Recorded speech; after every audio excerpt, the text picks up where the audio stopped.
Mom and Dad, Gammy and Granddad. It's almost impossible for us to think of one without the other. But they weren't one entity, they were two distinct characters. In December, I shared the memories and history of Dad from the grandparents' book they had written in years ago. Today, it's Mom's turn. Definitely her own person to know and to be celebrated. So here is her story. Her paternal family came from Scotland, England, France, and Ireland to Canada. Her dad's parents then came to Maine from Newfoundland. Her grandfather was in the construction business and they moved often to follow the jobs. He was a pipe fitter who built her a great swing out of pipes when she was little and painted it silver. Her grandmother liked to shop. Mom wondered if she inherited her love of shopping from her. Her grandmother was full of spirit. Once, when she was in her 50s, she jumped on a park merry-go-round and then fell off while it was still moving. Mom never knew her maternal grandparents. They both died when her mother was very young. Her grandfather was originally from Lithuania.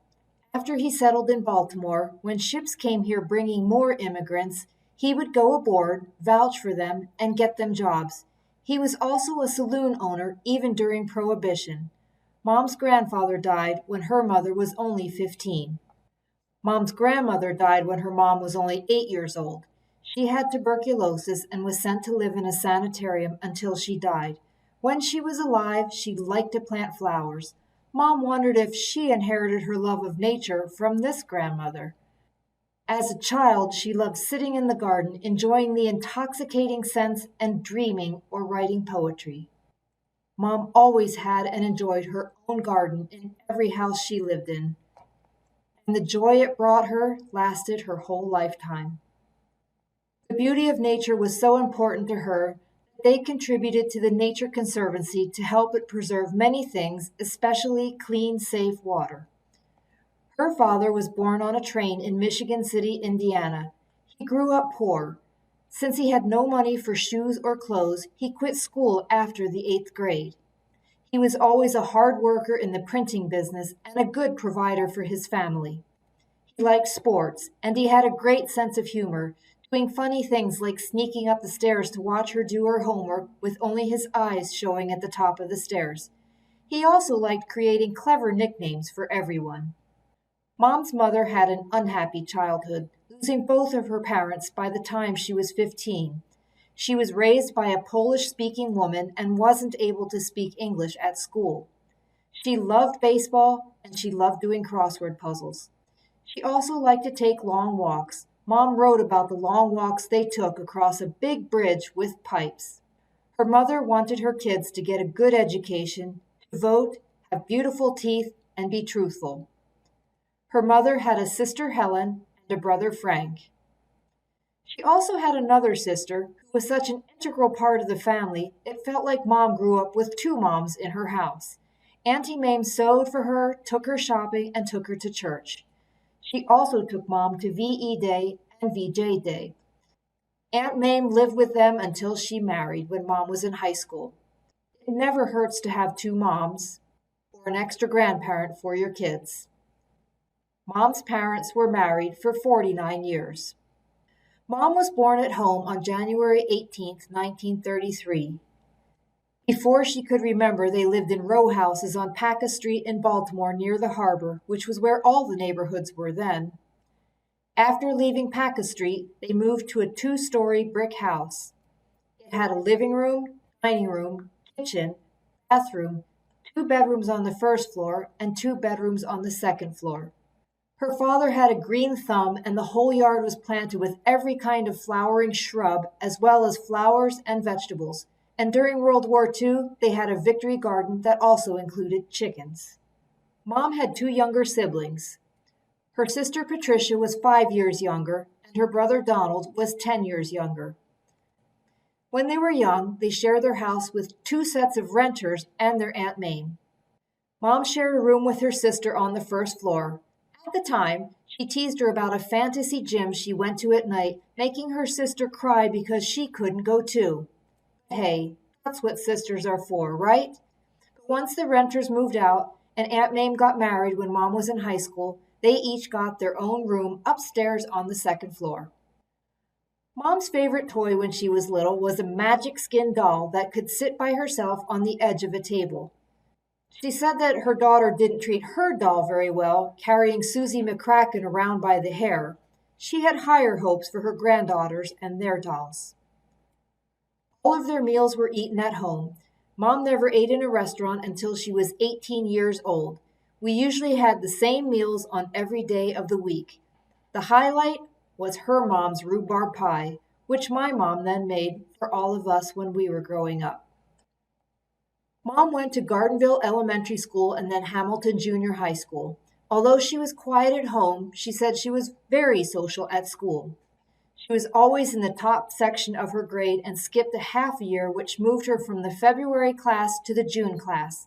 She was asked to skip again and attend an accelerated junior high school, but her mother didn't want to advance her anymore. In junior high, she was one of the top 3 athletes in her school and could beat all the girls and the boys climbing the rope.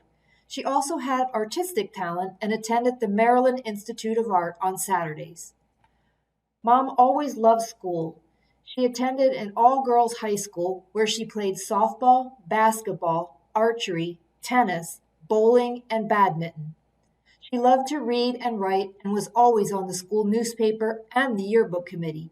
She was also president of her junior class. Her favorite subject was Latin. Mom learned to drive when she was 18 years old. Her father taught her in a 1950 green Oldsmobile. The first car she ever owned was a 1956 or 57 white Thunderbird, which cost around $2,500. She worked part-time doing clerical help at the local library. At that time, she wanted to be a librarian. She spent a lot of time in the library. She loved to read and loved the peaceful atmosphere there.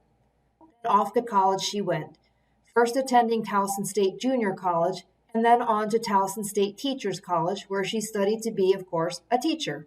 She won a partial scholarship to college based on grades and service.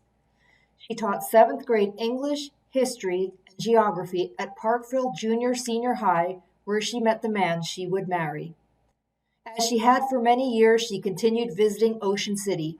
She also had the chance to go to Europe for 5 months, visiting England, France, Monaco, Italy, Switzerland, and Germany.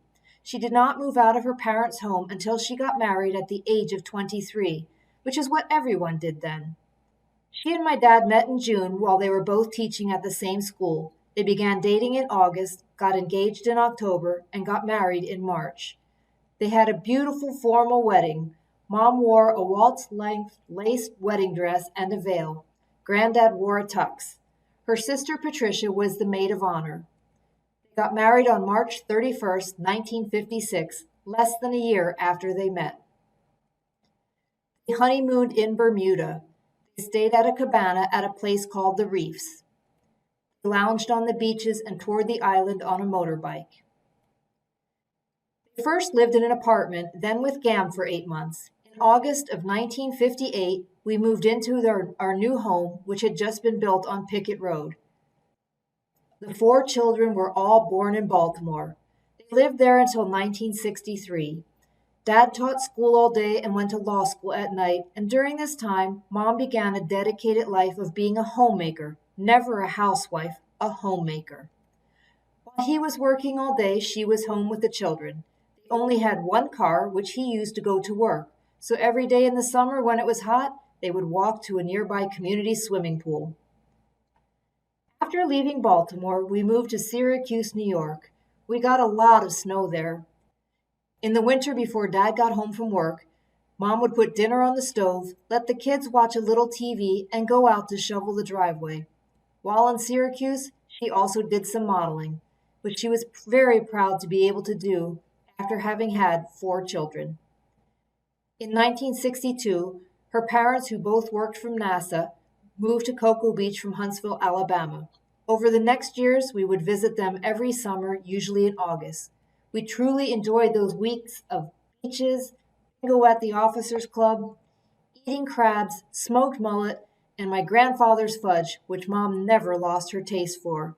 She was always proud to say, too, that she could pack for all 6 of us for 2 weeks, in just one suitcase.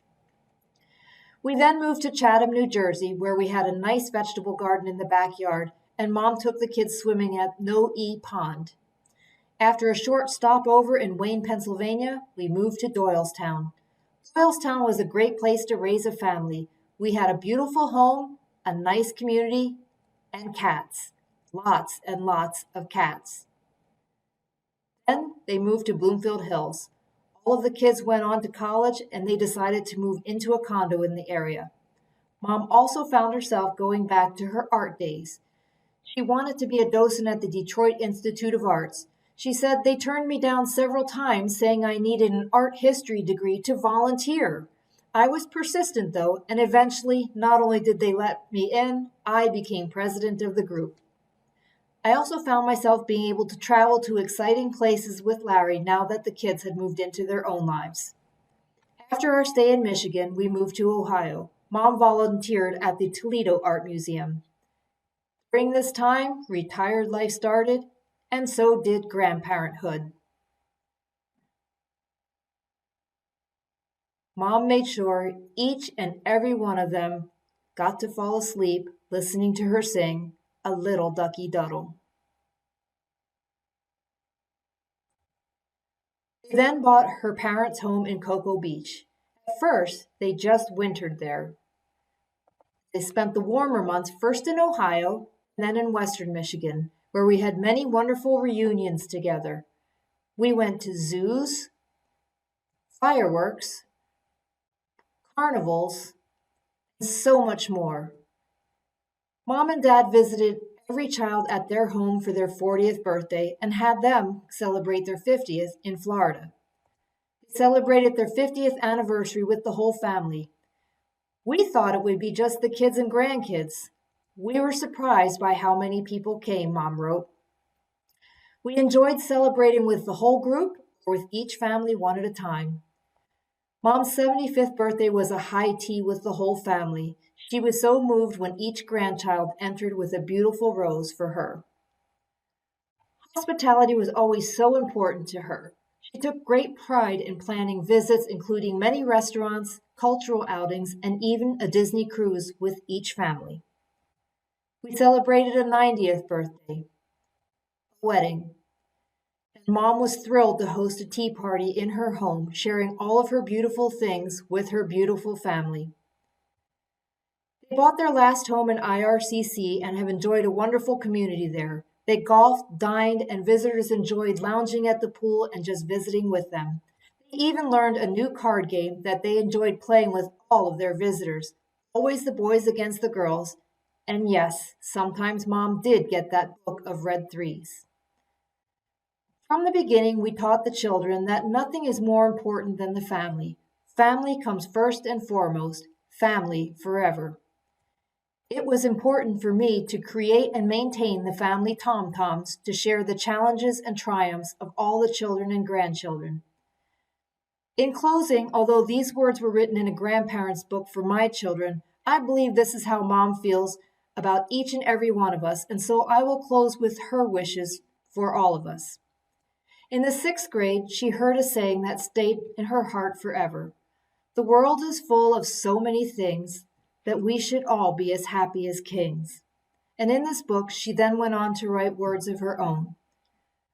What I hope for you is that you will read all the great books ever written, love all kinds of music ever written, love to travel, enjoy the theater, experience eating delicious food as an ongoing adventure, enjoy the beauty of nature, be inspired by art and culture, be intellectually curious about everything.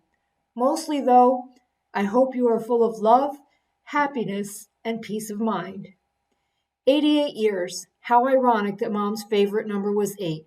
There is so much more to a life as wonderful as Mom's than can fit in one brief slideshow, and I know we all have our own treasured memories from our time with Mom. And whenever we see something or experience something new and special, I believe Mom will be right there in our hearts, sharing the joy of it with us. Happy birthday, Mom.